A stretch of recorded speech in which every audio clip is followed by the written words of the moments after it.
Iran's digital generation. The voters bypassing the regime.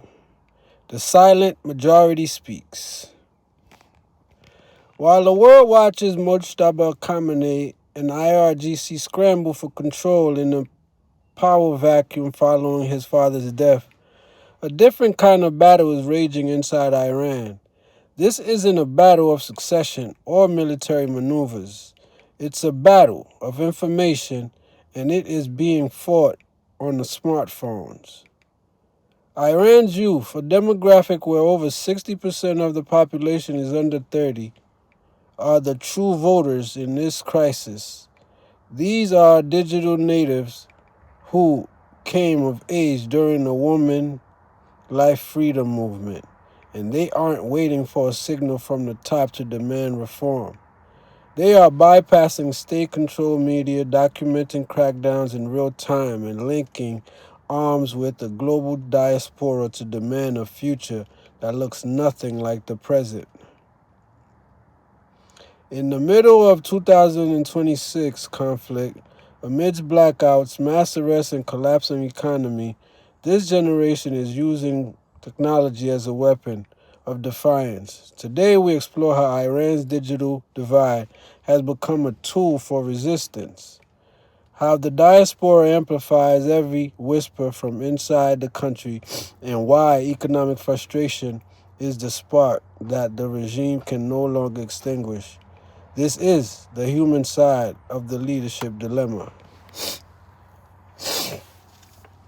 The digital divide, bypassing the state. The Iranian regime has long understood that information is a threat. During the protests of early 2026, triggered by a brutal currency collapse, authorities imposed some of the most severe internet blackouts the world has ever seen. The goal was simple: hide the scale of the repression. They wanted to mask the use of lethal force and the tens of thousands of arrests, including children, that were taking place behind closed doors. But the youth adapted. Even as the regime criminalized the use of VPNs, young Iranians used them aggressively to pierce the halal internet firewall. Encrypted messaging apps like Telegram and Signal became the central nervous system of the resistance. When the internet was cut entirely, protesters used brief windows of restored connectivity to upload a backlog of evidence. We saw this play out on university campuses in February 2026. Institutions like Sharif and Amir Kabir University became bastions of freedom. Students held memorials that turned into rallies, chanting slogans that would have been unthinkable a decade ago. This isn't just about mass street mobilization anymore. It is soft power. It is decentralized, digital, and it preserves a political memory that the state is desperate to erase. The IRGC has reported to sending threatening SMS warnings to citizens about their social media activities, a clear admission that they are losing the war for the Iranian mind. The diaspora amplifier. Inside Iran, the voice of the youth is often muffled by the state, but outside it is amplified by millions. The Iranian diaspora, spanning from Los Angeles to Toronto to Berlin, has become a formidable force. During the height of the blackouts, activists abroad ran bandwidth sharing tools and proxy service to help those inside circumvent the digital iron curtain. Hashtags like Digital Blackout Iran aren't just social media trends, they are the lifelines that ensure the world doesn't look away when the lights go out in Tehran. A key figure in this bridge between the inside and the outside is Reza Pahlavi. Regardless of one's view on the monarchy, Pahlavi has emerged as a symbol of transition. His global day of action in February 26 drew hundreds of thousands of people to the streets worldwide. For the youth inside Iran, seeing these massive rallies in Europe and the U.S. provides a psychological boost that is hard to quantify. It reminds them that they are part of a global community, not an isolated island. The regime knows this is why this which is why they have intensified cyber attacks and phishing attempts against activists abroad. But the digital bridge remains standing, and it is wider than ever. The economic fuel. While the slogans are about freedom, the fuel for this fire is economic desperation. We cannot separate the digital resistance from the raw reality of Iranian pocketbook. Decades of mismanagement, coupled with strain of the 2026 war, have effectively crushed the middle class. Official youth unemployment is 20%, but the university graduates, the reality is much bleaker. Inflation has eroded purchasing power to the point where basic milestones, marriages, home ownership, even a steady job feel like impossible dreams. Many young Iranians have been forced into precarious gig economy, driving for ride-sharing apps just to survive. They say the regime's billion flowing into regional proxy wars and ghost fleets to bypass oil sanctions, and they ask, where is our share? This generation is globally connected. They see how their peers live in Dubai, Istanbul, and London, and they reject the isolation imposed upon them.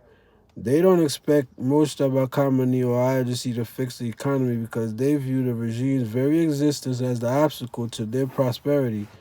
They aren't looking for a reformer within the system. They are looking for a system that works. The future, a persistent resistance. As we look towards the remainder of 2026, the digital generation is fundamentally changing the nature of protests. We are moving away from explosive, short-lived street movements towards a sustained memory-keeping resistance. This is a movement that outlasts any single crackdown because it lives in the cloud and in the shared consciousness of the tech-savvy population. In the context of the current war, this internal pressure is a massive strategic liability for the IRGC. It weakens the narrative of national unity. If domestic protests reignite, especially around symbolic dates like the Persian New Year, the regime may find itself fighting a war on two fronts, one at its borders and one in its own streets. Globally, a connected Iranian youth could accelerate the country's move away from isolation, but the transition is fraught with risks. The regime could harden its repression into a total surveillance state, or the internal friction could lead to a chaotic collapse. One thing is certain, the voters of Iran are recording every move. Their patience has run out, and they are no longer asking for permission to be heard. From the halls of power to the screens in the streets, Iran's future is being written by a generation that refuses to be silenced. They are bypassing the regime, one encrypted message at a time. Thank you for joining us for this briefing. If you found this analysis valuable, please like, subscribe, and share your thoughts in the comments. How do you think the digital divide will ultimately shape the fate of the regime? We'll see if the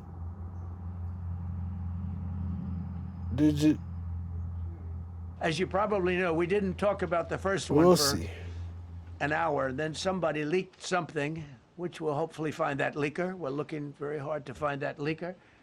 And talked about there's somebody missing. They basically said that We have one, and there's somebody missing. Well, they didn't know there was somebody missing until this leaker gave the information. So whoever it was, we think we'll be able to find it out because we're going to go to the media company that released it, and we're going to say, national security, give it up or go to jail. And we know who, and you know who we're talking about, because some things you can't do. Because when they did that, all of a sudden, the entire country of Iran knew that there was a pilot that was somewhere on their land that was fighting for his life.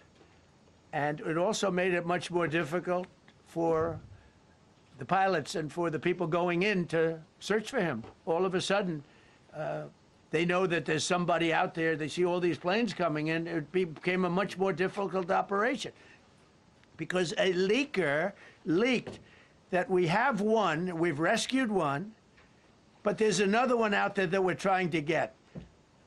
So actually, the country, Iran, put out a major notice, you all saw it, offering a very big award for anybody that captures the pilot. So in addition to a hostile, very talented, very good, very evil military, we had millions of people trying to get an award. So when you add that to it, but we have to find that leaker because that's a sick person. Probably didn't realize the extent of how bad it was. I can't imagine that the person did, but we're going to find out. It's national security, and the person that did the story will go to jail if he doesn't say, and that doesn't last long, and I think everybody would understand it. They put this mission at great risk. They put that man at great risk, and they put the hundreds of people that went in looking for him, because everyone now knows that we're going in.